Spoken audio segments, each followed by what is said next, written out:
So మామ అందరికీ good evening. ఇది చూసావా టెంట మెగస్తుంది. దీన్ని అయితే పాలబొంత అంటారంట. ఇప్పుడు నెక్స్ట్ వచ్చి దీని పేరు అంట బల్లిగడ్డ.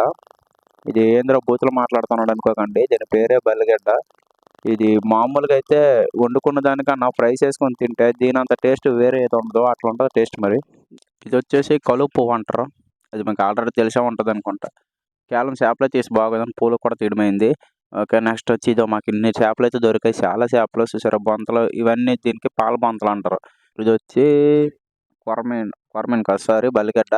ఇక మిగతా వచ్చి కొరమీను, ఇవన్నీ మీకు తెలిసినవేని. ఇంతేకాదు మాకు ఇంకా పెద్ద కూడా దొరికింది, అది వీడియో తీయలేదు కానీ లోపల ఉండిపోయింది అది. మీరైతే కంపెనీ చేపలు తిని ఉంటారు అయ్యా, ఇప్పుడు చెరువులలో మందులు వేసి పెంచిన చేపలు ఎట్లా అయితే ఇవి తిని ఉంటారో, మాలాగా ఫ్రెష్ చేపలు మీరు ఎప్పుడైనా తిన్నారా? తింటే కామెంట్ చేయండి.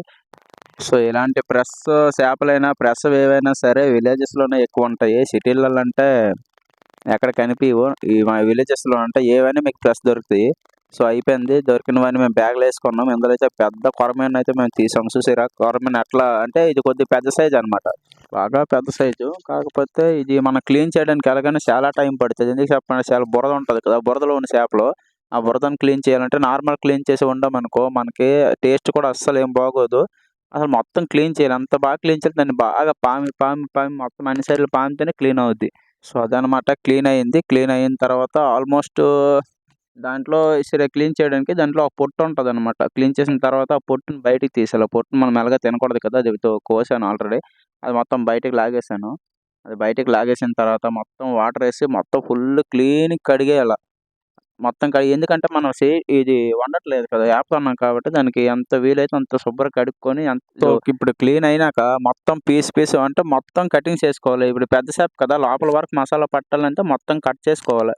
ఇటు సైడ్ అటు సైడ్ మొత్తము. ఇప్పుడు ఆల్మోస్ట్ పెద్దది కాబట్టి నేను ఎన్ని గంటలు పెట్టాను చూసారా, మినిమం ఒక 6 దగ్గరలు కట్ చేశాను. అటు సైడ్ ఇంకా సేమ్ ఒక 6 దగ్గరలు కట్ చేసి మొత్తం మసాలా ఇవన్నీ రెడీ చేసుకున్నాం. మసాలా అంటే ఎక్కువ మసాలా మంగళవారం అని ఎక్కువ మసాలా మా వాళ్ళు వద్దనేసారు.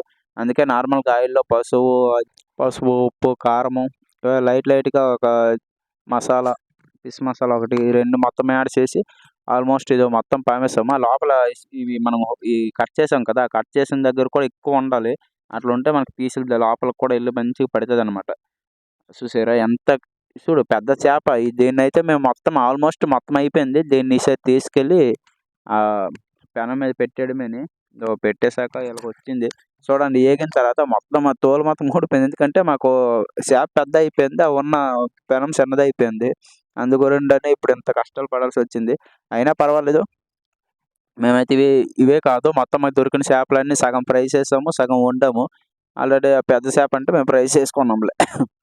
ఇదిగో ఇదైతే మేము అంటే సగం చేపలు ఉన్నాయి కదా, సగం చేపలు వండామన్నమాట. ఇదో మసాలా మొత్తం అయిపోయింది. ఇప్పుడు ఆ మసాలా అయిన దాంట్లో కొన్ని చేపలు వేసుకున్నాము, పులుసు పెట్టాము, ఇంకో కొన్ని వేపాము. పెద్ద చేప అయితే అది మీరు వేపింది మీరు ఆల్రెడీ చూసారు. ఈ చేపలు అయితే మేము ముగ్గురం ఫ్రెండ్స్ కదా, ఈ ముగ్గురము మొత్తం ఒక అరిటాకుల్లో రైస్ వేసుకొని దానిపైన వేసుకొని తిన్నాము. చాలా మజా అయితే వచ్చింది, ఎక్సలెంట్గా ఉన్నాం.